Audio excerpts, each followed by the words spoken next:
Part 5, Shasta Expedition. So, I get supplies for a week. By this time, when I was in LA at my writer friend producer's place where I got to stay with her, I owe her a great deal. Again, I'm not going to talk about names of the places. Anyway, I had ordered some equipment, night vision goggles and some trail cams.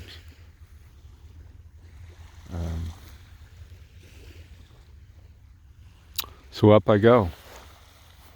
I talked to a close friend who had been going through some surgeries and hard time, who was on the mend, and actually he's the gentleman, his name I'll mention, Dean.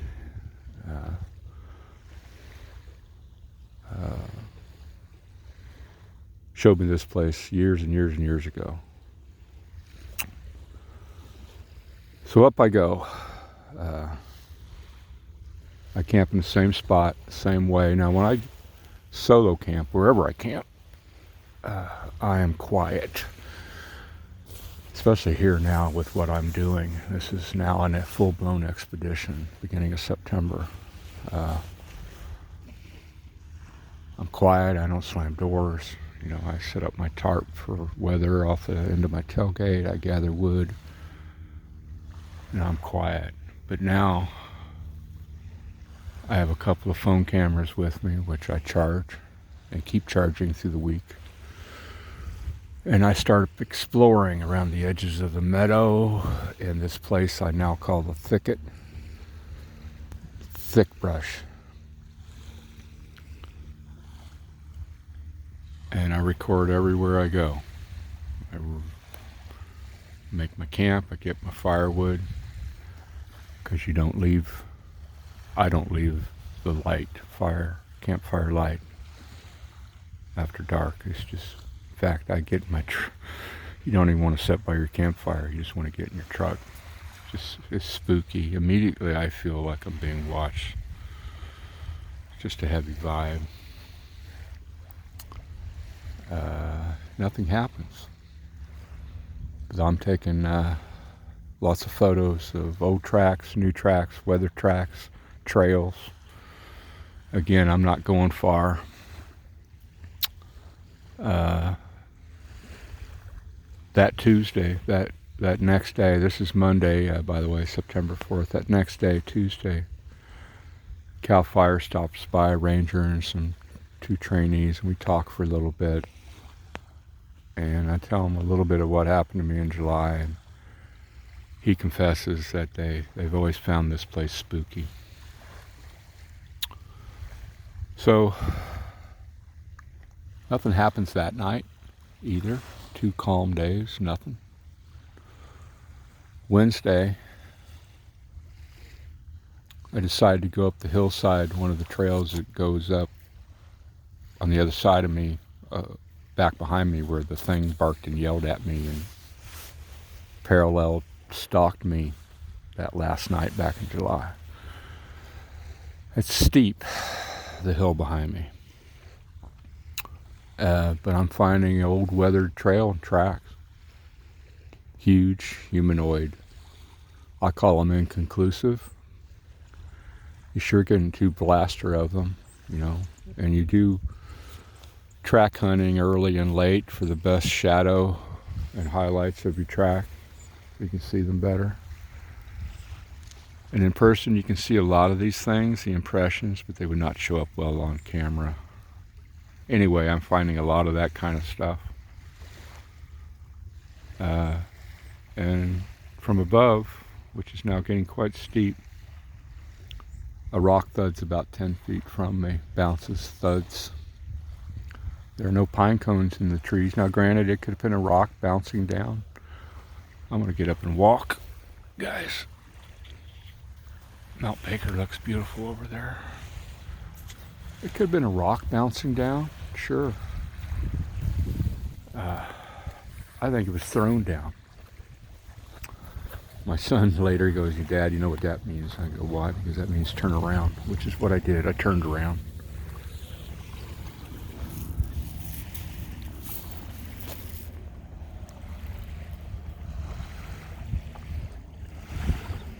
That day, I go over to the thicket and I decide to see if I can explore into it as far as I can, because I'm finding a pretty serious trail with tracks going into it and out of it, along the creek there, which now has water in it down in that area. Up by me it doesn't, but down here it does. And I'm, again, incredibly quiet, spooky. This is the middle of the day. It's the only time I would do anything like this there, in the middle of the day in the sunlight. I don't want to sound, I don't want to hype this any more than it needs hype. But I'm telling you, this is absolutely true. It is scarier than hell. And it is deadly quiet.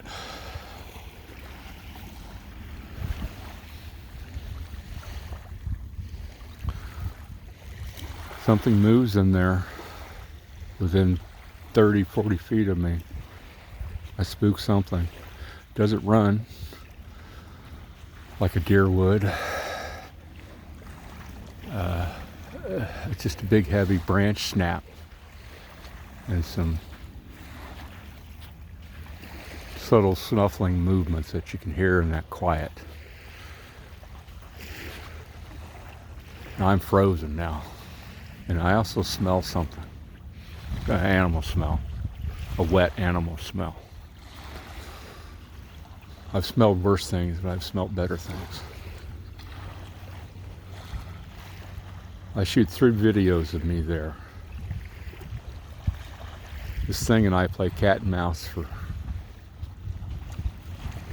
20 minutes till I have to finally back out of there. It was scary 3 videos I shoot there. I call it the thicket 1, 2, and 3. That night I hear screams far up above me, which supposedly there are caves and cliffs, which you can see.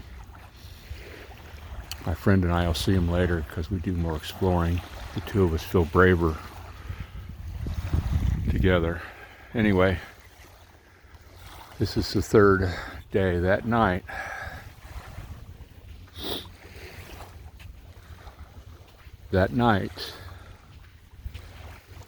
again, I sleep in my tailgate camper shell, very comfortable.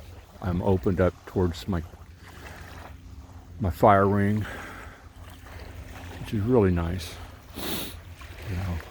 It's deep, holds the fire a long time. It's safe, from the wind, all that kind of stuff.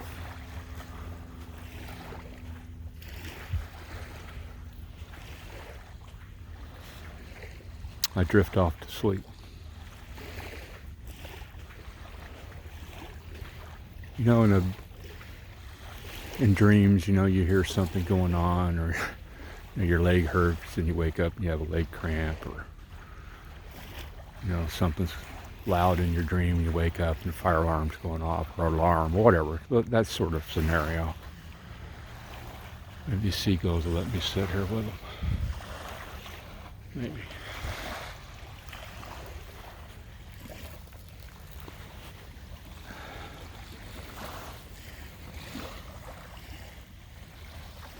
And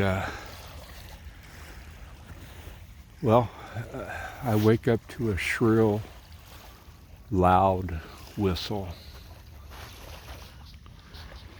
Now, in Pacific Northwest Native American art lore, their totem poles, you see a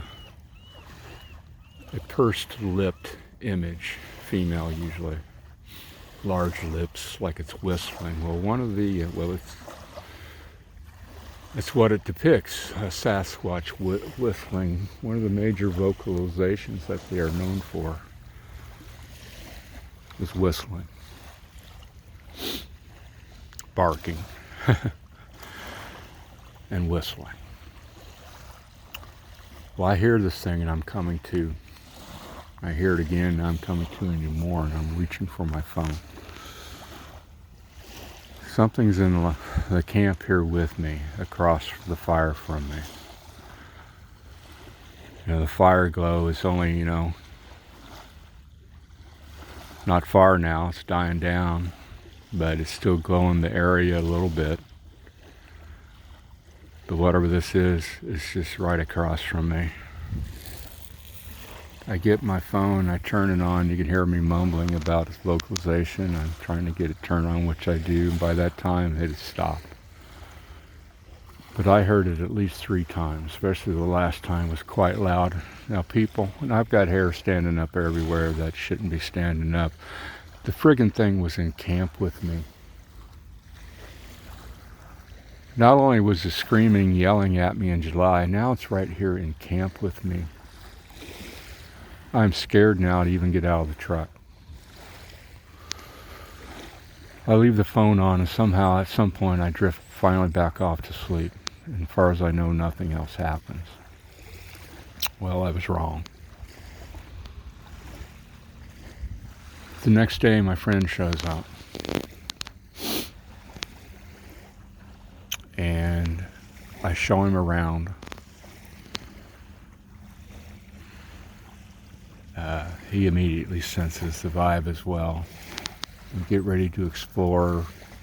We're going to go into the thicket as far as we can, and we're going to go up and over the top of the meadow, which is very large. And we shoot video of everything that we're going to do.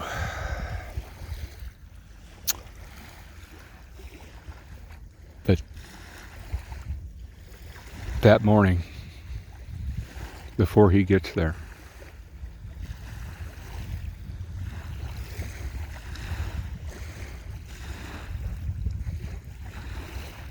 after the whistle, I'm assuming, after I fell asleep, we find a track 10 feet from my tailgate. 10 feet from my tailgate.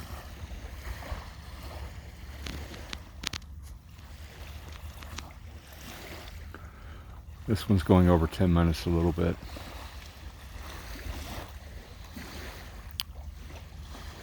Whistled me awake at midnight. Within feet of me. Now on like 3 different occasions that I'm aware of.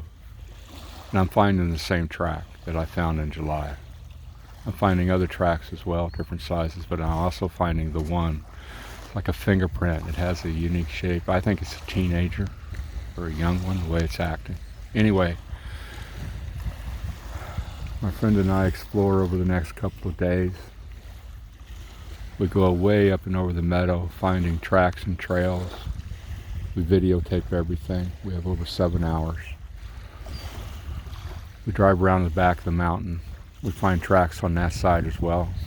We're finding tracks everywhere. We hear vocalization that night.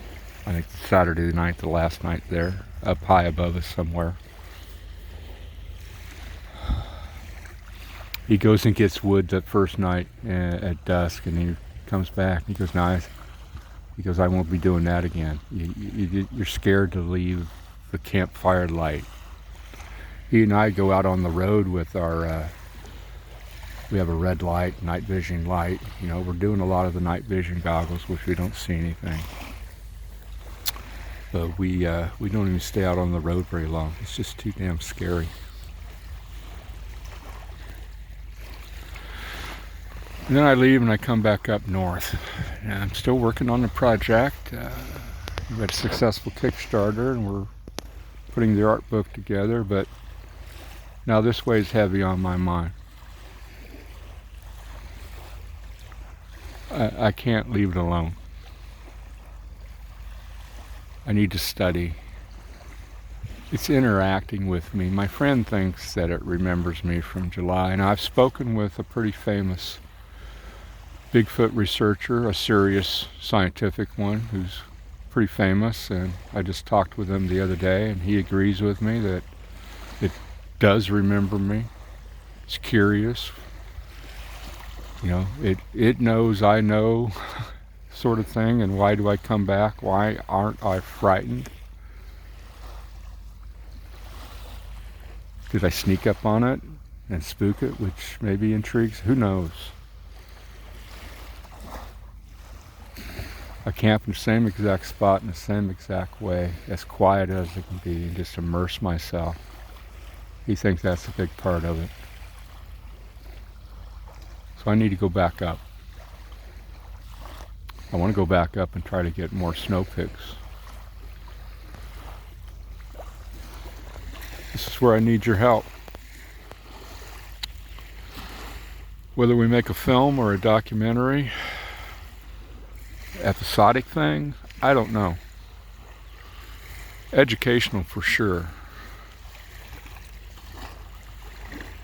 So I talk a lot about tracking and how to do things while I'm up there.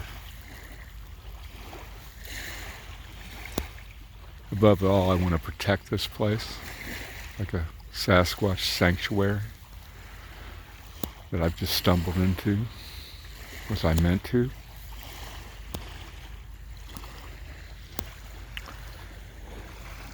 I have a Patreon account, which I've really not done much with. I have a couple of loyal followers.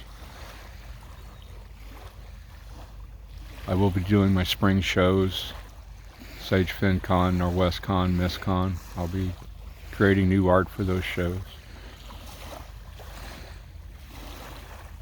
But I do want to travel back down to Northern California and go back up there. I'm going to be putting up